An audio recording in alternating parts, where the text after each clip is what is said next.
Okay, cadets, today we're going to finish off our nutrition class. After going back and reviewing the quizzes, I see the majority of you are getting what we're talking about here. Some of you all need to go back and look at those previous presentations. And don't forget, the quiz is going to stay open. I think I'll keep it open at least till Wednesday. So, continuing on.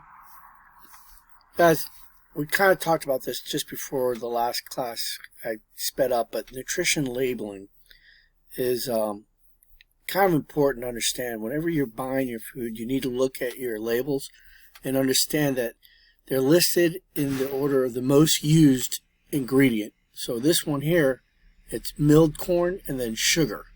And both of those are pretty simple carbohydrates. Whatever food they're talking about here, this is probably a cereal if you look at it. But understand, it's listed in the order of the most used ingredient. And when sugar's up near the top, obviously that's something you need to watch.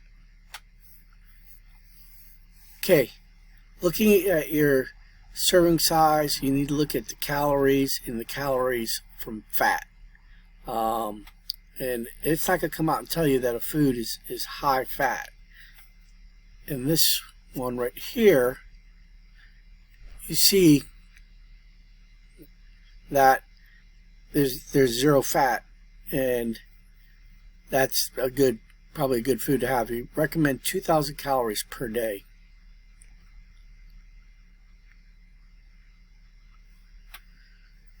Okay, a food may contain 12% of the recommended daily allowances for fat. So if you get 72 calories from fat out of total 230 calories, that's going to be a high fat food. It doesn't come out and tell you that. So you got to be aware of that. If more than a third of its calories are from fat in this nutrition label, and that is not something you probably want to avoid eating because that's a high fat food. Be aware when you're looking, the calories from fat. 72 calories out of 230. You need to be reading those sort of things. All right. The ingredients on food labels are listed in alphabetical order. We just went over, is that true or false? I think obviously that's false. The nutrition facts label clearly identifies foods as high fat or low fat. So anywhere around there, did it say it was high fat or low fat? No, that's false. It does not come. You got to read it and you got to do the math to figure out if that's a high fat, low fat food. Okay, if you're making a wise food choice based off of Choose My Plate, you'll fill how much of your plate with fruits and vegetables? Answer to that is half.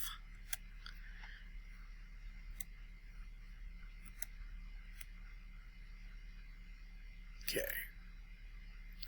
All right, this exercise is going to be posted for you to complete. That's after the presentation. Requires you to do a little math, but this is really a good thing to do because you're going to see how much sugar is in much of your foods. A lot of it is hidden sugars. Okay, we won't be able to do that. We're not going to do the food label one. Okay, you're going to learn, after doing that, there's a lot of hidden sugars. And the question is, do you think you could easily eat, a full cup of sugar in a day? The answer is actually you can. You actually can. To think about a full cup of sugar, that's a lot of sugar.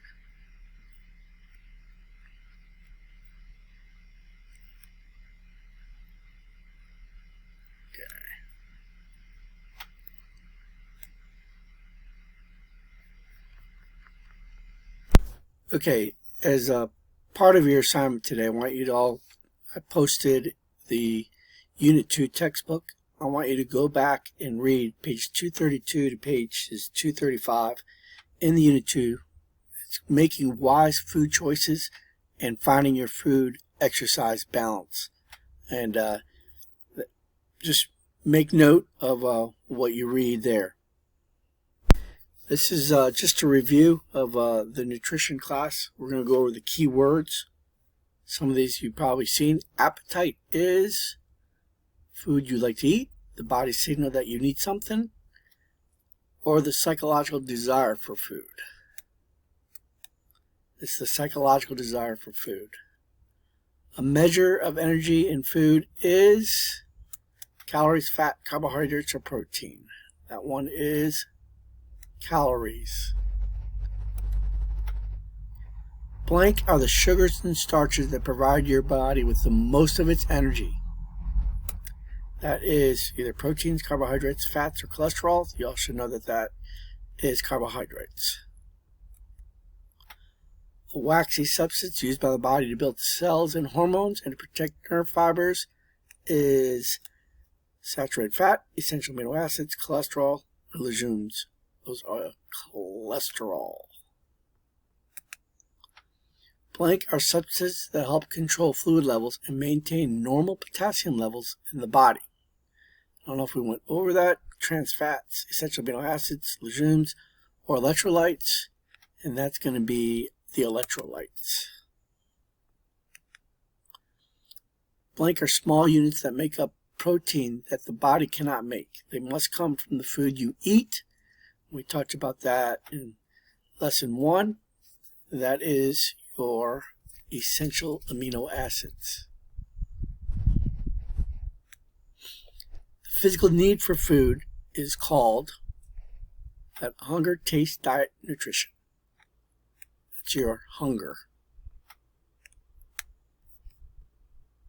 Hydration is providing enough water to maintain correct fluid levels, eating enough fiber to maintain good digestion, or limiting salt intake. I think obviously that's going to be A. Legumes are a group of vegetables that reduce good cholesterol, contain high amounts of unsaturated fats, or include beans, peas, and lentils. And that's C. That's your good beans, peas, and lentils. Substances in food that your body needs are called, what's that all called? That's what this class is all about. It's called your nutrients.